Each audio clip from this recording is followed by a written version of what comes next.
संस्कृत हे आमचे सगळ्यात पवित्र आणि अभिमानाचे दायज. आमची शास्त्रा, इतिहास, तत्वज्ञान आणि संस्कृत साहित्यात इतली खोलायेन रुजल्या की संस्कृत हो खऱ्या अर्थान आमच्या वंशाचो मेंदू असे म्हणतात स्वातंत्र्यवीर सावरकर. नमस्कार. प्रुडंटाच्या शक्ती या विशेष कार्यावळीन तुमका सगळ्यांक खूप खूप येवकार. संवसारान जरी जायत्यो लोकप्रिय भाषा असल्यो तरी संस्कृत भाषेक सगळ्यात पुर्विल्ली आणि देवांची भास म्हणून वळखतात. कारण ही भास सगळीकडे पातळ्या आणि ह्या भाषेन जायते वेद, उपनिषद आणि वेदांग बरयल्यात. संस्कृत भास आयज चड लोकप्रिय ना, तसेच दिसपट्ट्या जिणेन तिचो वापर करपी आणि ह्या भाषेचो प्रचार करपी लोक सामकेच उणे. परवरीची सुनीता फडणीस ही तातूंतलीच एक. संस्कृत भाषेची राखण आणि प्रचार करपा खातीर बाय सुनीता संस्कृत भारती या संस्थेच्या माध्यमांतल्यान फुकट संवाद वर्ग चलयतात. आयज 19 ऑगस्ट. 19 ऑगस्ट हो दीस जागतिक मळाचेर संस्कृत दीस म्हणून मनयतात. तर याच फाटभुंयेचेर आयज आमी उलयतली सुनीता फडणीस ह्या अस्तुरेकडे. नमस्कार.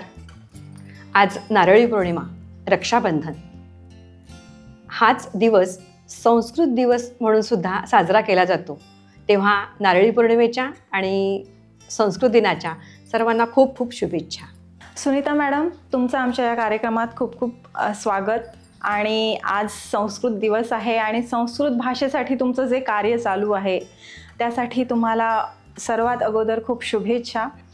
तर या कार्यक्रमाला सुरुवात करताना तुम्ही एक हाऊसवाईफ होता आणि तुम्ही संस्कृत भाषेकडे आता वळून त्या भाषेचा प्रचार करण्यासाठी तुमचं जे कार्य चालतं ते कोणापासून लपलेलं नाही आहे.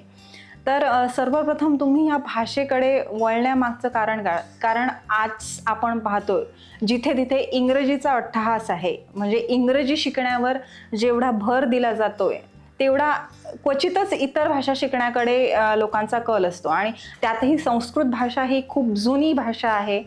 आपले पुराण म्हणा, वेद म्हणा, स्तोत्र म्हणा, श्लोक म्हणा, ते या भाषेमध्ये आहेत. आणि तसाही तिचा रोजच्या जीवनात कुठे फार कमी वापर होताना आपण बघतो. आणि अशात तुम्ही आज संस्कृत शिकून त्या संस्कृत ती भाषा इतरांना शिकवण्यावर तुमचं कार्य चालतं. काय सांगाल तुम्ही, कशी सुरुवात झाली या प्रवासाची? मी गृहिणी असतानाच आमच्या घराजवळच संस्कृत भारती या संस्थेचे वर्ग सुरू झालेत. जसे मी आता संभाषण वर्ग घेते म्हटलं विनामूल्य, तसेच तिथे संभाषण वर्ग होते. तर मी त्या वर्गांमध्ये शिकण्यासाठी गेले आणि खरोखरच त्यांची पद्धत इतकी सुंदर आहे की त्या माध्यमातनं मला संभाषण कौशल्य आत्मसात करता आलं. आणि तो अतिशय खरं आनंदाची ती गोष्ट होती माझ्यासाठी.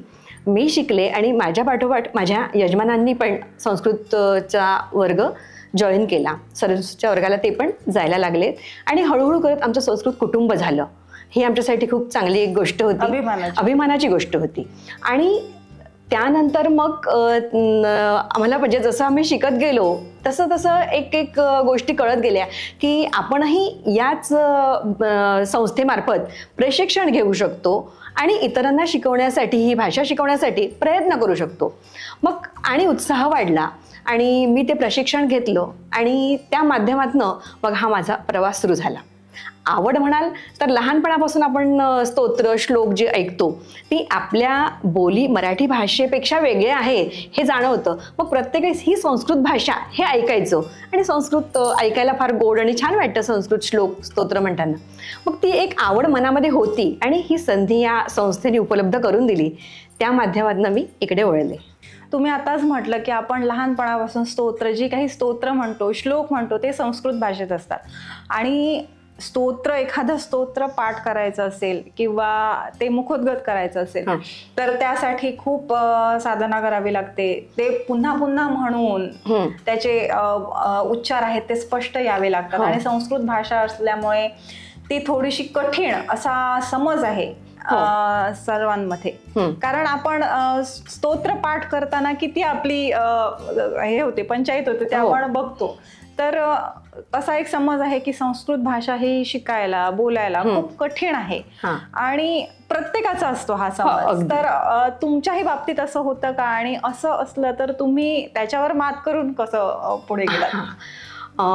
तसं जर बघितलं ना तर संस्कृत कठीण आहे हा आपण एक आपल्यासाठी भ्रम निर्माण करून घेतलेला असतो. प्रत्येकाचंच तसं एक मनात भीती आपण आपलीच निर्माण. तसं नाही आहे.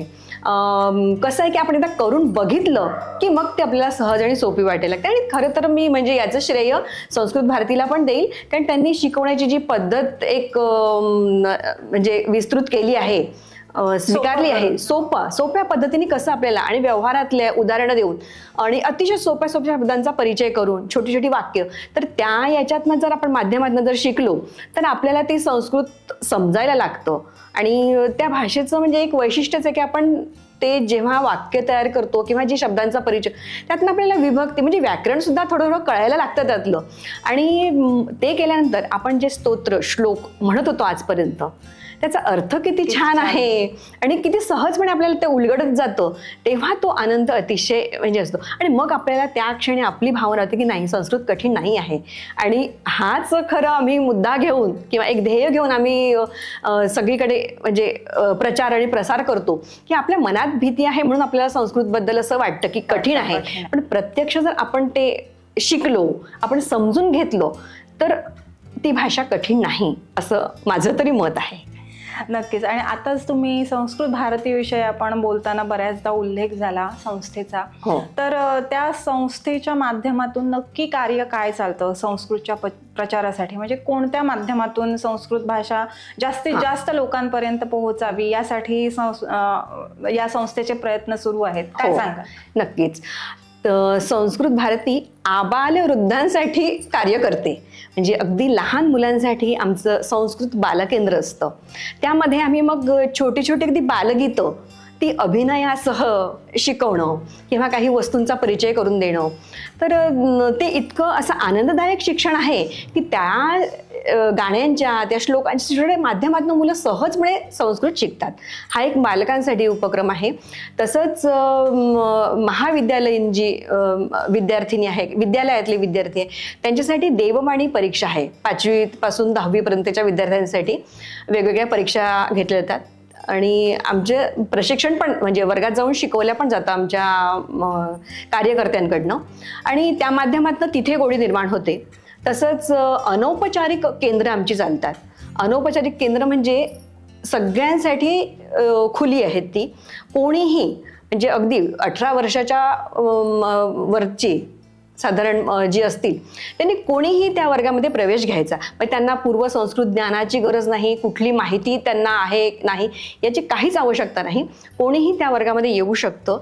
आणि साधे सोपी तुम्हाला पद्धत सांगितली त्या माध्यमातून प्रत्यक्ष पद्धती आहे आमची. म्हणजे वस्तू दाखवून आम्ही सांगणार, शिकवणार. तर त्या पद्धतीतनं म्हणजे सगळे समाजातले सगळे घटक येऊन शिकतात. म्हणजे आता मी जो वर्ग घेतला ना त्याच्यात माझा स्वतःचाच अनुभव आहे की काही गृहिणी आहे, शिक्षिका आहे, कोणी बँकेचं मॅनेजर, पोलीस खात्यामध्ये मोठ्या पदावर असलेली, डॉक्टर्स लोक, असे अनेक प्राचार्य सुद्धा आमच्या वर्गांमध्ये आलेत आणि खरोखर आनंदाने शिकलेत.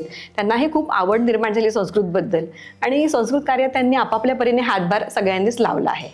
खूप सुंदर तुम्ही सांगितलंय संस्थेचं कार्य. पण आता एखादा इच्छुक असेल ज्याला या संस्कार भारतीच्या संस्कृत वर्गांमध्ये प्रवेश मिळवायचा असेल, तर हे वर्ग नक्की कुठे चालतात गोव्यात? कसा संपर्क करू शकतात ते तुम्हाला? संस्कृत भारतीचे वर्ग एक असं विशिष्ट स्थान आहे आणि तिथेच वर्ग होतात असं अजिबात नाही. आज जर आता या ठिकाणी या विभागामध्ये जर कोणी पुढाकार घेतला आणि संस्कृत शिकायचं आहे म्हटलं तर त्या ठिकाणी जर एक 10-15 जण तयार झालेले असतील तर आम्ही स्वतः त्या ठिकाणी जातो आणि शिकवतो. आम्ही स्वतः वर्ग 10 दिवसाचा त्या ठिकाणी आयोजित करतो. असे आम्ही पणजी, परवरी, म्हापसा, नंतर थिवीम, कांदोळी असं आमच्या या भागात आम्ही सगळीकडे जातो. तसं प्रत्येक ठिकाणचे कार्यकर्ते आपापल्या जवळपासच्या भागांमध्ये जाऊन हे वर्ग, मग ते कोणाच्या घरी असतील, कुठे शाळेच्या एखाद्या खोलीमध्ये असतील, कुठल्या सभागारामध्ये असतील, अगदी कुठेही वर्ग ही घेऊ शकतात. असं विशिष्ट त्याला स्थान पाहिजे असं नाही. फक्त मनामध्ये इच्छा जर असेल शिकायची तर आम्ही नक्कीच तसं शिकवतो. तेच तुम्ही आता सुनीता ताईने सांगितल्याप्रमाणे संस्कृत शिकायची फक्त इच्छा हवी, मग त्याला दिशा दाखवणारी संस्कृत भारती ही संस्था आहे, त्याचे कार्यकर्ते आहेतच. फक्त तुम्ही शिकण्याची इच्छा ठेवा आणि तुमची ती इच्छा व्यक्त करून दाखवा, मग शिकवण्यासाठी अनेक जण पुढे येतील. तर सुनीताताई, तुम्ही आता जे सांगितलं संस्कार भारतीचं जे कार्य, संस्कृत भारतीचं जे कार्य सांगितलं, ज्या विविध माध्यमातून संस्कृत विषयीचे वर्ग घेतले जातात, पण तुम्ही वैयक्तिकरित्या ही संस्था वगळल्यास तुम्ही वैयक्तिक पातळीवरही संस्कृत भाषेच्या प्रचारासाठी तुमचं कार्य चालतं बरंच. हो, मग त्याबद्दल थोडं सांगा आम्हाला. कसं आहे की वर्गाला सगळेजण पोहोचत नाहीत आणि एक संस्कृतबद्दल लोकांमध्ये जागृती निर्माण करण्याच्या दृष्टिकोनातनं आम्ही असे उपक्रम राबवले की सांस्कृतिक कार्यक्रम संस्कृतमधनं बसवायचे. मग आमच्या बालकेंद्रात येणारी मुलं असतील, काही देववाणीची जी परिचयातली सगळी मुलं आहेत, आपल्या आजूबाजूची सुद्धा काही, अशी सगळ्यांना संघटित करून, काही म्हणजे ज्येष्ठ जे वर्गात येतात त्यांच्यापैकी काही उत्सुक असतील तर त्यांचेही कार्यक्रम बसवून मग आम्ही नृत्य, नाट्य, श्लोक असं वेगवेगळं माध्यमातनं ते सांस्कृतिक कार्यक्रम, वर्धापन दिनाचा मंदिराचा जो कार्यक्रम असतो त्याच्या ठिकाणी किंवा अनेक ठिकाणी असे कार्यक्रम आम्ही आयोजित केले. संस्कृतमधनं अंताक्षरी, त्याचबरोबर आम्ही एक संस्कृत गीत रामायण हा कार्यक्रम केला, ज्याला खूप छान प्रतिसाद खरं लोकांचा मिळाला. कारण गीत रामायण तसंच अतिशय सुंदर आहे आणि ते मग संस्कृतमधनं ऐकायला सगळ्यांना फार आवडलं. तर त्याचेही बरेच प्रयोग केले आणि त्याचबरोबर मी संस्कृतमध्ये कीर्तनाचाही प्रयोग आम्ही केले. म्हणजे वेगवेगळ्या माध्यमातून लोकांपर्यंत संस्कृत पोहोचावं हाच एक उद्देश त्याच्यात होता. मराठीतनं कीर्तन कसं करतात एक साधारण थोडं लक्षात आलं, तेव्हा म्हटलं आपण तसंच करण्यापेक्षा थोडंसं वेगळं करून पाहावं, म्हणून मी एकच प्रयोग फक्त संस्कृतमधनं करून बघितला आणि ते कीर्तन चक्री, म्हणजे त्यात 10 मिनिटाचं ते आपलं सादरीकरण असतं. तर ते केल्यानंतर अतिशय लोकांचा प्रतिसाद खूप छान मिळाला, खूप आवडलं लोकांना. मग त्यानंतर वेगवेगळ्या ठिकाणी संमेलनांमधनंच मी फक्त ते करत होते. मग कला अकादमी सारख्या संस्थेने सुद्धा आपल्या संमेलनामध्ये संस्कृत कीर्तनासाठी आम्हाला बोलवलं होतं, म्हणजे मला. आणि कीर्तन विश्व हे एक यूट्यूब चॅनल आहे आणि कीर्तनासाठी वाहिलेलं, तर त्याचाही एक अभ्यासक्रम मी करत होते. तर त्या अभ्यासक्रमाच्या निमित्तानं त्यांच्याही मंचावर संस्कृतमध्ये कीर्तन सादर करता आलं आणि अनेक लोकांपर्यंत संस्कृत हे पोहोचलं. म्हणजे तुम्ही विविध माध्यमातून तुमचे प्रयोग चालू आहेत, म्हणजे अगदी नवनवीन प्रयोग करून लोक कसं त्या भाषेकडे वळतील यासाठी तुमचं काम चालू आहे. खूप सुंदर. त्याचप्रमाणे तुम्हाला लिखाणाचीही आवड आहे. तुम्ही अनेक कविता या संस्कृत भाषेतून लिहिलेल्या आहेत, गाणीही लिहिलेली आहेत. ती कॉन्सेप्ट तुम्हाला कशी काय सुचली? आमच्या वर्गामध्ये जे म्हटलं अनौपचारिक वर्गात येणारे ज्येष्ठ मंडळी असतात त्यांच्यातल्याच एकीला नात झाली आणि तिचा आग्रह होता की मी माझ्या नातीला जो पाळणा म्हणणार तो संस्कृतमध्येच म्हणायचा आहे मला. तर ती माझ्याकडे आली आणि मला संस्कृतमध्ये पाळणा असेल तर द्या म्हणाली. आता असं काही आपल्याकडे उपलब्ध सहज नव्हतं, तर मी तिला म्हटलं की मी शोधते आणि मग सापडला तर म्हणजे मिळालं तर तुला देणार. तर त्यांनी मग आग्रह केला की तुम्हीच का लिहित नाही. आणि खरं तर आपल्याला नाही का अशी एक प्रेरणेची गरज असते, ते प्रोत्साहन त्यांच्याकडनं मिळाल्यानंतर खरंच असं वाटलं की आपण मराठीमध्ये मी लिखाण करते, मराठीत काव्यलेखन सुद्धा केलेलं आहे, कविता सादर करत असते, तर मग हा प्रयत्न आपण का नाही करायचा. तर मग संस्कृतमध्ये पाळणा लिहिला आणि तिने तो आपल्या कार्यक्रमात गायला. पण तिथे ते मला लक्षात आलं की आपण लिहू शकतो. मग आम्ही अनेक जे कार्यक्रम सांस्कृतिक करतो त्या निमित्त वेगवेगळे संस्कृत गीतं, संस्कृत कविता असं आम्ही लिहिण्याचा म्हणजे मी प्रयत्न केला आणि ते खूप छान झालं. म्हणजे सगळ्यांना आवडलं पण आणि सहजपणे ते जमलं. आणि खरं तर म्हणजे मी माझं ह्या सगळ्या गोष्टींचं क्रेडिट संस्कृत भारतीला आणि माझे जे गुरुवर्य आहेत श्रीमान महाबल भट्ट त्यांनी अगदी वर्गात गेल्यापासून मला जे प्रोत्साहन दिलं आणि नंतरही विविध लेखनाला सुद्धा असं, तर त्यांच्या प्रोत्साहनाने मला पुढे जाता आलं, एक यशशिखर गाठता आलं. त्याचं सगळं क्रेडिट त्यांचं आहे आणि खरं तर माझ्या घरच्या मंडळींचं पण, कारण त्यांनीही मला वेळोवेळी प्रत्येक ठिकाणी साथ दिली आहे. आमचं पूर्ण कुटुंबच त्या कार्यक्रमांचं आयोजन असो किंवा जे करायचं सांस्कृतिक कार्यक्रम असे सगळ्यांचा सहभाग खूप छान असायचा. मग तुम्ही आता जसं सांगितलं तसं आपण ज्या महिला वर्ग आहे त्यांच्यामध्ये नेहमीच एक न्यूनगंड असतो की हा मला ही एखादी गोष्ट जमणार नाही, तर त्यावर कुठेतरी मात करून पुढे जाण्याची गरज आहे. मग खूप अनेक चमत्कार घडू शकतात. अगदी अगदी जे तुमच्या उदाहरणातून आपण नक्कीच म्हणू शकतो. तर पुढे जाताना तुम्ही BA ॲडिशनल या संस्कृत विषयामध्ये कोर्सही तुम्ही पदवी म्हणा आपण त्यासाठी अभ्यासक्रम तुम्ही तुमच्या प्रयत्नातून सुरू झालेला आहे, तर त्याविषयी थोडक्यात सांगा. तो एक ॲडिशनल अभ्यासक्रम सुरू करावा असं तुम्हाला का वाटलं? गोव्यामध्ये विद्यार्थ्यांचा अतिशय सुंदर प्रतिसाद लाभत होता आणि विद्यार्थ्यांची संख्या वर्गांमध्ये वाढते आहे. संस्कृत शिक्षकांची आम्हाला गरज होती. त्यासाठी संस्कृत भारती ही संस्था टिळक महाराष्ट्र विद्यापीठाचा 3 वर्षाचा जे BAचा कोर्स आहे, अभ्यासक्रम आहे, तर ते प्रशिक्षण देण्याचं, त्या विद्यार्थ्यांना मदत करायची हे कार्य करत होती. परंतु 3 वर्ष हा कालावधी मोठा होता आणि इथे आम्हाला म्हणतात तुरंत आवश्यकता अशी होती, अगदी लगेच त्वरित हवं होतं. तर मला ह्या अभ्यासक्रमाबद्दल पूर्वी माहिती होती, मी नागपूरचेच असल्यामुळे, की असा एक ॲडिशनल BA अतिरिक्त BA असा अभ्यासक्रम आहे. तर मग मी कालिदास विद्यापीठाशी संपर्क केला आणि तिथे आग्रह करून, म्हणजे त्यांचं सुरुवातीला थोडंसं तयारी नव्हती, पण मग आमच्याकडे विद्यार्थी तयार आहेत तर का नाही असं मग त्यांनी आम्हाला त्या अभ्यासक्रमाची सुविधा दिली. या ठिकाणी त्यांचं 3 वर्षाच्या अभ्यासक्रमाचं केंद्र होतंच, तर त्यांनी BA अतिरिक्तसाठी इथे म्हणजे आम्हाला अनुमती दिली. त्यानंतर मग मी विद्यार्थी आमचे एक जे वर्गातनं तयार होत होते किंवा अन्य परिचित अशा सगळ्यांना घेऊन मग त्यांना मार्गदर्शन केलं आणि त्या माध्यमातून इथे BA ॲडिशनल BA जो अतिरिक्त BA तो वर्ग सुरू झाला. आणि अगदी सांगताना खूप आनंद वाटतो की त्या अभ्यासक्रमाचं जे एक प्रमाणपत्र मिळालं, त्या प्रमाणपत्राच्या आधारे अनेक जणांना लगेच आपल्याला कार्यप्राप्ती करता आली आणि विद्यार्थ्यांचीही एक सोय झाली. तुम्ही आता संस्कृत भाषेच्या प्रसारासाठी वर्ग वगैरे विनामूल्य वर्ग घेता, हे विशेष उल्लेखनीय आहे. त्यासाठीही 1 रुपयाही त्या आकारत नाहीत आणि संस्कृत भाषा शिकवतात. तर आज ही भाषा जर पुढे न्यायची असेल, पुढच्या पिढीपर्यंत न्यायची असेल, तर आजचे जे तरुण आहेत त्यांनी ती आत्मसात करून ती पुढे नेली पाहिजे. त्या दृष्टीने तरुणांचा कसा काय तुमच्या या वर्गांना रिस्पॉन्स आहे? हो, एकतर याच्यामध्ये सांगायचं असं की लहान वयापासून जर मुलांना संस्कृतकडे वळवलं तर ती मग नंतर संस्कृत सोडत नाही साधारण, त्यासाठी आमचे प्रयत्न असतात. आणि दुसरं म्हणजे आताच्या या काळात सुद्धा अनेक असे विद्यार्थी आहेत की जे फक्त स्कोरिंग विषय आहे संस्कृत म्हणून घेतात, पण खरंच नंतर त्यांना गोडी निर्माण होते आणि संस्कृतसाठी ते कार्य करायला पुढे येतात. अशी आमच्या गोव्यातही उदाहरणं आहेत. योगिता छत्रे, ती पण एक अतिशय संस्कृत स्कॉलर सध्या विद्यापीठात शिकवते आहे, संस्कृत भारतीच्या माध्यमातूनच ती पुढे आलेली आहे. तसंच मयुरी जोशी आपल्या परवरीलाच इथे असते, तीही संस्कृतमधनं BA MA केलेलं आहे तिने आणि अतिशय उत्तम संस्कृत बोलते आणि आता काव्य वगैरे दोघीजणी खूप छान करतात. म्हणजे अशी युवा पिढी सुद्धा आमच्या याच्यामध्ये बरेच पुढे येत आहेत आणि अतिशय हिरिरीने कामं करतात. युवक सुद्धा अनेक आहेत की जे स्वतः जबाबदारीने कामं करतात आहेत आणि या क्षेत्रामध्ये अतिशय आनंदाने त्यांचं म्हणजे हे कार्य सुरू आहे.